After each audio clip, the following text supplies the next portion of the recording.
ইন্না ফিল জান্নাতি লাবাবান ইউকালু লাহু বাবাস সালাম। জান্নাতে একটা দরজা থাকবে যেটার নাম বাবে সালাম। ইয়াফতাহ ওয়া ইয়ানজুর, খুলবে আর আল্লাহকে দেখবে। যখন উকি মারবে তো আল্লাহ হাসি দিয়া ইউহাদিরুহু মুহাদারা, আল্লাহ হাসি দিয়া কথা বলবে। আল্লাহ বলবে উকি দাও কেন, সামনে আসো, কি দেখো, কেমন আছো, নেয়ামত পায় খুশি। তখন কেউ কেউ এটাও বলবে যে সবচেয়ে কম পাবে, সেও এটা বলবে সবচেয়ে কম, এর চেয়ে কম কেউ পাবে না। সে খুশিতে বলবে এত দিছেন, সবাইকে দিল, একটুও কমবে না। সমস্ত জান্নাতীদেরকে বাইটা দিই, তারপরও কমবে না।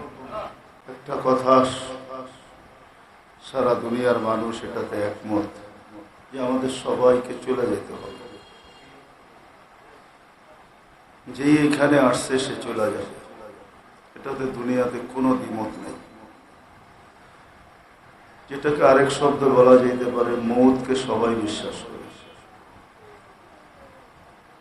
দুনিয়ার যেই ধারণার লোকই হোক, যেই মতবাদের লোকই হোক, সে আল্লাহকে চিনুক আর না চিনুক, জানুক আর না জানুক, এই কথা সবাই একমত যে আমরা চলে যাব। কেন এটা শুধু একটা থিওরি না, চোখেও দেখতেছি আমরা, বাস্তবতায়ও আমরা অভ্যস্ত। কত বাপুই তো নিজের সন্তানকে নিজের হাতে কবরে রাখলো, কত সন্তানই তো মা বাবাকে কবরে রাখলো, কত ভাই বোনকে রাখলো, কত বোন ভাইকে রাখলো, কত প্রতিবেশী তো প্রতিবেশীর জানাজায় কান্দা দিল এবং কবর পর্যন্ত গেল। বিদায় আমরা শুধু থিওরিতে না, প্র্যাকটিক্যালও বিশ্বাসী যে এখানে আসে সে বেশি দিন থাকার সুযোগ পায় না, চলে যেতে হয়। বর্তমানে আমরা যারা আছি আমরাও চলে যাব, কিন্তু প্রশ্ন এটা না, প্রশ্ন হলো এটা যে আমার প্রস্তুতি কতটুকু। চলে তো যাব, কিন্তু আমি যাওয়ার ব্যাপারে কতটুকু প্রস্তুত, এবং আমি যাব কোথায়, কার কাছে যাব। অনেকগুলা প্রশ্ন কিন্তু এর পিছনে আসে, যাওয়ার পিছনে অনেকগুলা প্রশ্ন আসে। একটা প্রশ্নই আমি নিয়ে নিলাম, আনলে প্রশ্ন অনেকগুলো আনা যায়। কিন্তু মেরে আজিজও, আমরা যারা এখানে উপস্থিত আছি বা নিচে মা বোনরা উপস্থিত আছে, সবার কাছে একটাই প্রশ্ন যে আমরা কতটুকু প্রস্তুত এই যাওয়ার জন্য। এমন না যে যাওয়ার ব্যাপারে ওইখানে বয়সের কোনো একটা তারতম্য আছে, হিসাব কিতাব আছে, তাও তো নাই। কেউ দেখা যায় আয়সা 2-1 ঘন্টা পায়, কেউ আয়সা 2-1 দিন পায়, কেউ আয়সা 2-1 সপ্তাহ পায়, কেউ আয়সা 2-1 মাস পায়, কেউ আয়সা হয়তো দেখা যায় 2-4 বছর পায়। আমরা হয়তো 2-1 যুগ পাইছি, 100 বছর তো পাবো না। 12 বছরে নাকি 1 যুগ হয়, তাহলে 2-4-5টা 5-12-60, 5টা যুগ পাবো, 6টা যুগই পাবো, এর বেশি তো কেউ পাবো না। বিদায় প্রশ্নের জায়গায় আবার চলে আসি যে যাবো সত্য, কিন্তু আমার প্রস্তুতি কতটুকু,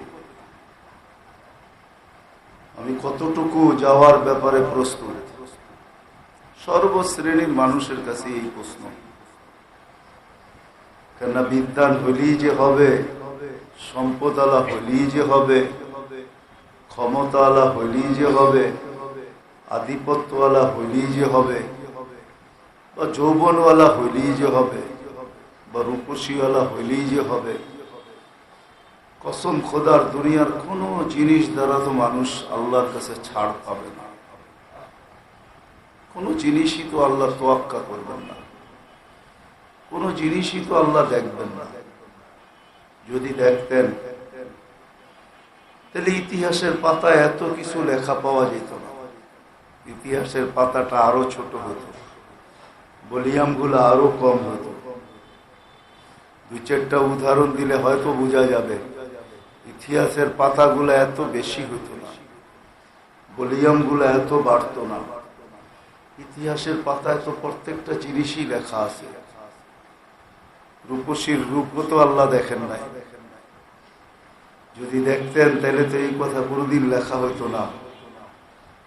বাদশাহীর বাদশাহও দেখেন নাই, যদি আদাল দেখতেন তো এই কথা তো কোনোদিন লেখা হইতো না। মিলে খাক মে আহলে শাহ কেসে কেসে,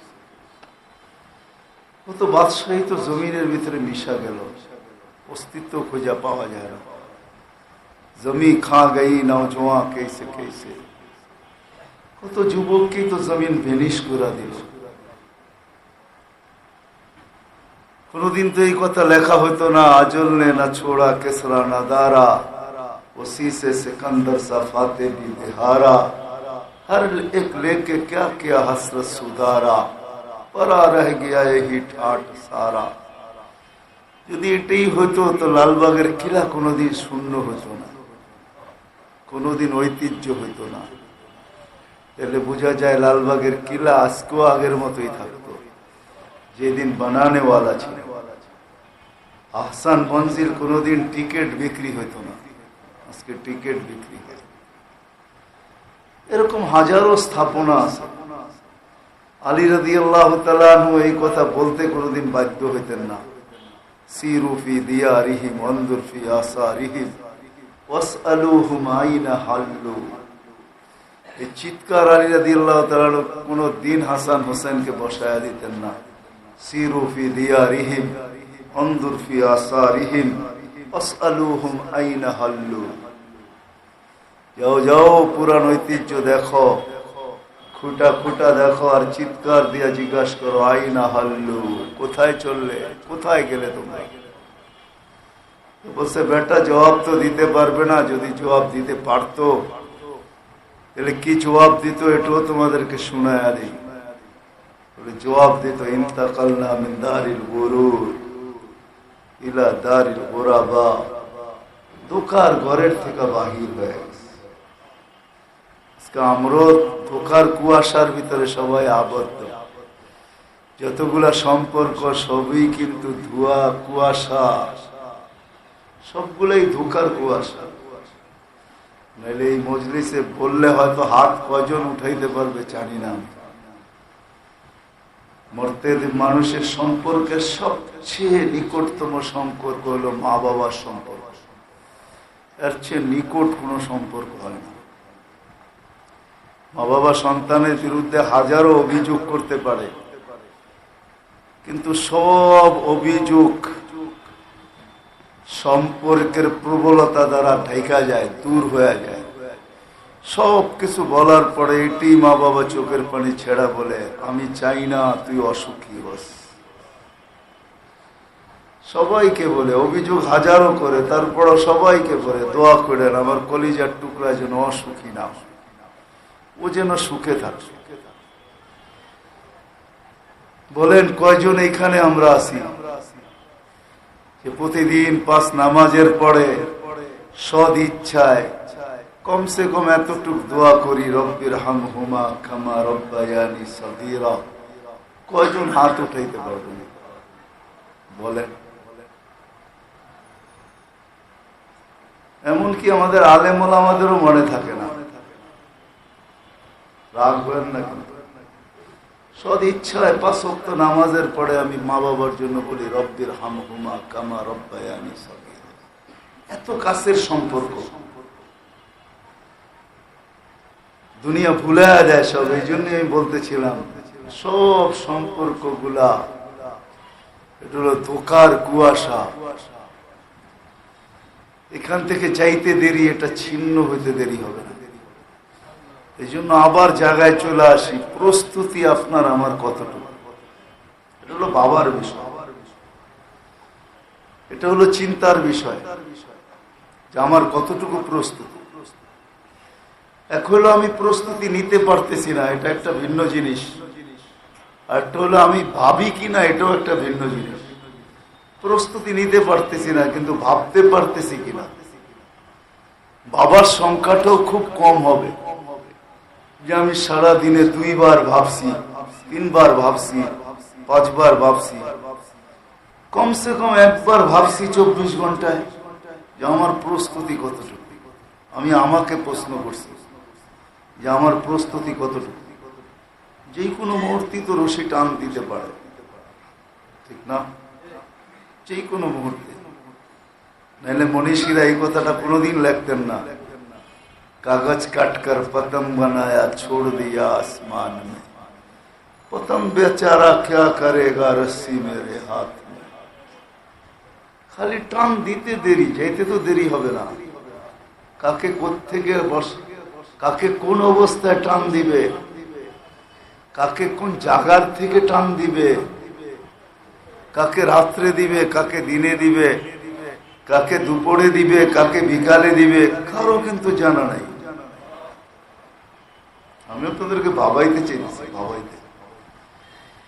আমার সমাজ আজকে এতটুকু ভাবে না, করে না, এটা ঠিক আছে, এটা নিয়ে আমার অভিযোগ নাই, কিন্তু আমার সমাজ কমসে কম এতটুকু ভাবে না। দাড়ি টুপি জুব্বা যারা নিজেদেরকে দিনদার ভাবে, এরাও ভাবে না। বলেন, হাত উঠে কি কেউ বলতে পারবেন যে ডেলি আমি একবার ভাবি যে হায় প্রস্তুতি কতটুকু? অথচ এই উম্মতের জন্য তো একটা গিফটও ছিল আল্লাহর পক্ষ থেকে, স্যাক্রিফাইস ছিল। এই উম্মত যদি এতটুকু বলতো হায় প্রস্তুতি কতটুকু, প্রস্তুতি কতটুকু, তাহলে মনে হয় ওই হাদিসের কিছু অংশ হইলেও আমরা পাইতাম। এই হাদিস আল্লাহ নিজে শুনাইতেছেন কুদসি, ফালাম্মা তায়াক্কানতা বিল বাওয়ার ওয়া যানানতা আন্নাকা মিন আহলিন নার মানাহতু ইলাইকা রিদওয়ানি ওয়াল্লাইতু ইলাইকা গুফরানি কুলতু লাকা লা তাহজান গফারতু লাকা আয-যুনুবা ওয়াল আওসার ওয়া লিআজলিকা সাম্মাইতু নাফসি আল আসিসুল গফফার। এই হাদিসের কিছু অংশ হইলেও পাইতাম ভাবার দ্বারা। না, এই আল্লাহ তো আমাদের ভাবনারও একটা মূল্য রাখছেন, ঠিক না? যদি ভাবনার মূল্য না হইতো তো আল্লাহ রসুল আমাদেরকে হাদিস শুনাইতেন, তো শুনাইতেন কেন? লা তাফাক্কুরু সাআ, চিন্তা কিন্তু ভাবনারই একটা অংশ, বা ভাবনাটাকেই চিন্তা বলা হয়। লা তাফাক্কুরু ফিকির, চিন্তারই একটা অংশ, ভাবনারই একটা অংশ ফিকির করা। আল্লাহ রসুল বলছে সামান্য সময় চিন্তা করা 60-70 বন্দেগি বৎসর বন্দেগি করার চেয়েও উত্তম। হ্যাঁ, 60-70 বছর। অনেক সময় ভঙ্গি মানুষের দিল এতটুক কাড়ে, হাত পাতল এতটুক কাড়ে না। কাড়া বোঝেন? কেড়া নেই।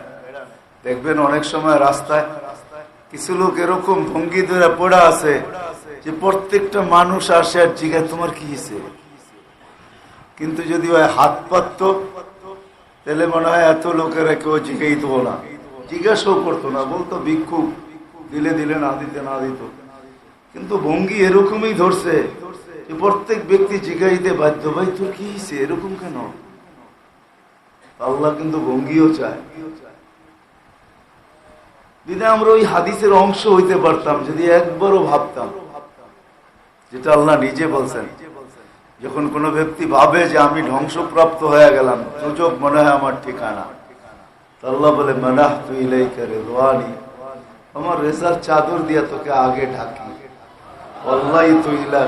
ওয়াল্লাইতু ইলাইকা গুফরানি, মাগফিরাতের ভিতরে তোকে আগে ডুবাই, তারপরে আমি এসে পিঠে হাত দিয়া বলি লা তাহজান, চিন্তার কোনো কারণ নাই, লা তাহজান, চিন্তার কোনো কারণ নাই, গফারতু লাকা যুনুবা ওয়াল আওজার, তো সব মাফ করে দেব, ওয়া লিআজলিকা নাফসি সাম্মাইতু নাফসি আল আজিজুল গফফার, তোর জন্যই তো আমি আজিজুল গফফার। ওর জন্য না যে আমার পায়ে 24 ঘন্টা পড়ে আছে, ওর জন্য না। এই জন্য এক হাদিসে আছে, লাউ ইয়ালামুনাল মুদবিরিনা আন্নী, হাদিসে কুদসি আল্লাহ বলতেছে যে আমার থেকে বিমুখ, ও যদি জানতো যে আমি ওর পিছে কত কত দৌড়াই, ওর আগ্রহ কতটুকু রাখি আমি, ও যদি জানতো তাহলে তোর রগ রেশাগুলা সব ছিঁড়া যেত। শৌকানি ইলাইয়া, আমার দিকে দৌড়াইতে দৌড়াইতে সব কিছু বিলীন হয়ে যেত। বিদায় মেরে দোস্ত, আমরা তো ভাবিও না কমসে কম যে আমার প্রস্তুতি কতটুকু। কথা মাশাআল্লাহ মাওলানা বলতেছিল 2 ঘন্টা ধরে আপনাদেরকে, আমি লম্বা করব না, কিন্তু এতটুকু বুঝাবো সবাইকে যে আমার চলে তো যেতে হবে। চলে যাওয়া নির্ধারিত, এটা সময়ও নির্ধারিত, অবস্থাও নির্ধারিত, জায়গাও নির্ধারিত, সব নির্ধারিত। এটা নিয়ে মতানৈক্য নাই, প্রথমেই বলছি আমি। কিন্তু প্রশ্ন আমার এইখানে যে আমার প্রস্তুতি কতটুকু প্রস্তুতি নিলাম। এই জন্যই তো, প্রস্তুতি নেওয়ার জন্যই তো আমাদের এই ছোট্ট জীবনটা এই জন্য না যেইভাবে আমাদের কাটতেছে, এইভাবে না, যেইভাবে কাটতেছে এইভাবে না, প্রস্তুতি নেওয়ার জন্যই ছোট্ট জীবনটা আল্লাহ দিয়েছে। প্রত্যেক ব্যক্তি প্রস্তুতি নিয়ে আসবে। আবার আল্লাহ প্রস্তুতির স্তরও বর্ণনা করছেন, কে কিরকম প্রস্তুতি নিয়ে আসবেন। এর জান্নাত কোনদিন 8 স্তরে হইত না, একটাই হইত। আল্লাহর কাছে কি জায়গার শর্টেজ? হ্যাঁ, যে একটা হইলে আল্লাহ জায়গা দিতে পারতেন না? তাহলে 8 স্তর হইতো না, প্রস্তুতির স্তরও ভিন্ন। আবার আল্লাহ রসুল আমাদেরকে এটাও শিখাইতেন না যে জান্নাত চাইলে কিন্তু ছোটটা চাইও না। আপনি বলবেন ছোটটা চাবো না, তাহলে ওটাতে কে যাবে? না, আমরা ছাড়া আরো 1.25 লক্ষ উম্মত আছে। আল্লাহ রসুল বলছে তোমরা ছোটটা চাইও না। ইদা সাআলতা ফাসআলিল্লাহাল ফিরদাউসাল আলা, চাইলে ফিরদাউসে আলাই চাইও, মানে চাইলে বড়টাই চাইও। আবার বলছে ফিরদাউসুল আলা কেন? সাকফু আরশুর রহমান, এর ছাদ হবে আল্লাহর আরশ। আবার এটাও জেনায়া দিছেন আল্লাহকে দেখতে খালি সময়ের ব্যাপার হবে, ছাদে উঠবা আল্লাহ দেখবা। যেমন বাড়ির ছাদে উঠলে কামরাঙ্গীর চর দেখা যায়, ঠিক এরকম ছাদে উঠবা আল্লাহ দেখবা। বুঝা গেল সবার বাড়ির উপর দিয়ে দরজা থাকবে ছাদে উঠা, ঠিক না? হ্যাঁ হ্যাঁ হ্যাঁ, দরজার নামও বলে দিছে, ইন্না ফিল জান্নাতি লাবাবান ইউকালু লাহু বাবাস সালাম। জান্নাতে একটা দরজা থাকবে যেটার নাম বাবে সালাম। ইয়াফতাহ ওয়া ইয়ানজুর, খুলবে আর আল্লাহকে দেখবে। যখন উকি মারবে তো আল্লাহ হাসি দিয়া, ইউহাদিরুহু মুহাদারা, আল্লাহ হাসি দিয়া কথা বলবে। আল্লাহ বলবে উকি দাও কেন, সামনে আসো, কি দেখো, কেমন আছো, নেয়ামত পায় খুশি। তখন কেউ কেউ এটাও বলবে যে সবচেয়ে কম পাবে, সেও এটা বলবে সবচেয়ে কম, এর চেয়ে কম কেউ পাবে না। সে খুশিতে বলবে এত দিছেন, সবাইকে দিল একটু কমবে না। সমস্ত জান্নাতীদেরকে বাইটা দিই, তারপরও কমবে না। আবার কেউ কেউ তো এটাও বলবে, হাদিসের শব্দ বলতেছি, কেউ কেউ তো এটাও বলবে আপনার উপরে নারাজ হইতো হই কি করে, এত দিছেন, নারাজ হইতো হই কি করে। কেউ কেউ তো এটাও জিজ্ঞাসা করবে আপনি তো নারাজ না? আল্লাহ জবাবে বলবে নারাজ হইলে মেহমানখানায় জায়গা দিলাম তো দিলাম কি করে। না জানি কার কত লম্বা কথা হবে, কেউ শর্ট বলবে, কেউ লম্বা বলবে। হ্যাঁ, কতক্ষণ কথা বলবে আল্লাহই জানে। তাহলে এই কথাগুলো কোনোদিন আসতো না। প্রস্তুতির স্তরও ভিন্ন আছে, নাহলে দোজখ জান্নাত 8টা হতো না। আবার প্রস্তুতি না হওয়ার স্তরও আছে, তাহলে দোজখ 60টা হতো না। এই জন্য আল্লাহ রসুলও কোনোদিন সবচেয়ে উঁচা জান্নাত চাওয়ার জন্য আমাদেরকে বলতেন না। এই জন্য ছোট মোটো জান্নাত চাওয়া এটা এই উম্মতের শান না। এই উম্মত তো আল্লাহর কাছে সবচেয়ে বড়টা চাবে, বড়টা। হ্যাঁ, আল্লাহ তো বলেই দিছেন, বড়টা কি, আরো বড়টা আল্লাহ বলে দিছেন, জান্নাতে আদম তোমাদের জন্য আমি বানায় রাখছি, যেটা আল্লাহর কুদরতি হাতের ছোঁয়ায় তৈরি হয়েছে, যেটাকে আল্লাহ নিজে ডিজাইন করছে কুদরত দিয়া, যেটা আল্লাহ নিজে বানাইছে। খালি বানান না, সাজাইছেন। ইয়াগফির লাকুম যুনুবাকুম ওয়া ইউদখিলকুম জান্নাতিন তাজরি মিন তাহতিহাল আনহার ওয়া মাসাকিন তাইয়্যিবাতান ফি জান্নাতি আদন। তারপরে বলছে যালিকাল ফাওজুল আযীম, এটাই সবচেয়ে বড় কামিয়াবি, এটাই সবচেয়ে উঁচা প্লেস, এটাই সবচেয়ে উন্নত সোসাইটি, এটাই সবচেয়ে উন্নত মর্তবা। আসেন আবার ফিরা যাই। চলে যাওয়াটা তো নির্ধারিত, কিন্তু ভাবনা কতটুকু, ভাবি কত, কিসের ভাবনা, প্রস্তুতির ভাবনা কত। এই জন্য আসেন আজকে কমসে কম এই মজলিসের থেকে এতটুক চিন্তা নেওয়া যায় যে আজকের থেকে আমি ডেলি 100 বার না 1000 বার না, একবারও যদি আমি ভাবি যে আমার প্রস্তুতি কতটুকু, তাহলে এই আস্তে আস্তে দেখা যাবে সব জায়গায় কিন্তু হাতুড়া বড় হয় না। হ্যাঁ, পাথর ভাঙতে মোটাটা লাগে, সোনার হাতুড়া বড় সূক্ষ্ম। কিন্তু হাতুর চিনেন, গেছেন কখনো? এইখানেও আছে কামরাঙ্গীর চরে, সোনার দোকানে যেয়ে দেখেন ওর কাছে এত বড় হাতুড়া পাবেন, ওর হাতুড়া এই আঙ্গুলের মতো এতটুকু চিকন সূক্ষ্ম। ও জোরে বাড়ি দেন আস্তে আস্তে, কিন্তু ওটার আঘাতই সোনা নিজেকে ছড়ায়া দেয়। মনে হয় বুঝাইতে পারি, নিজেকে বুঝাইতে পারি না। সোনা আলার হাতুড়া বড় সূক্ষ্ম, ছোট হাতুড়া হয়। যদি এখানে না দেখেন তাঁতিবাজার যে দেখাইছে, যে বললেন ভাই তোমাকে এটা কি বলে, হাতুড়ি বলে, তোমাদের হাতুড়ি দেখতে আসছি, ওটা বড় বড় না, আঙ্গুলের মতো চিকন, ওটা দিয়ে বাড়ি জোরে দেন, আস্তে আস্তে দেয়, ঠুক ঠুক করে বাড়ি দেয়, কিন্তু সোনা নিজেকে ছড়ায়া দেয়। যদি সারাদিনে একবারও ভাবনা হয়, চিন্তা হয় যে প্রস্তুতি কতটুক, তাহলে দিলের উপরে যে দাগ লাগবে, দাগ যেমন সোনার হাতুড়ার দ্বারা সোনাকে ছড়ায়া দিয়া অলংকার তৈরি করে দেয়, আর ওই অলংকার পড়া সবাই উৎফুল্ল হয়। মা বোনরা বেশি উৎফুল্ল হয়, পুরুষ তো সোনা পড়ে না। তো ঠিক যদি একবারও ভাবনা হয়, তো আমাদের দিলের ভিতরে এরকম উৎফুল্ল সোনার কালার তৈরি হবে, কালার। একবারও যদি ভাবনা হয়, ডেলি একবারও হলে, এটি একবার হলেও হবে ভাবনা। এটা কি আল্লাহ ওয়ালারা মোরাকাবা বলছে, মোরাকাবা, এটার নাম মোরাকাবা। মোরাকাবা একটা শব্দ আছে আল্লাহ ওয়ালাদের কাছে, এটার নাম হলো মোরাকাবা। কিছুক্ষণ বসে ভাবা যে প্রস্তুতি আমার কতটুকু হলো। আপনি ভাববেন, দুটা জিনিস সামনে আসবে, দেখবেন ভাবতে দেরি, দুটা জিনিস সামনে আসতে দেরি হবে না। একটা দেখবেন আপনার ভিতর থেকে গুনাহগুলো আপনার সামনে সব, যতটুকু মনে আছে এতটুকু সব সামনে চলে আসবে।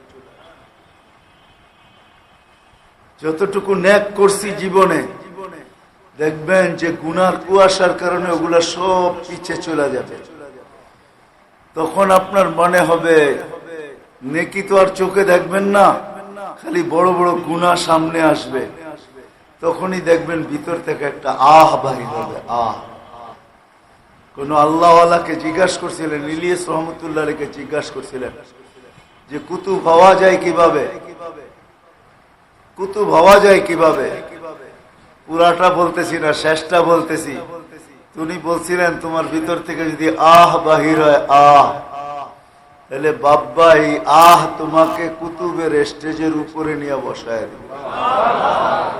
তুমি অলি হবে না, কুতুব হবে, কুতুব।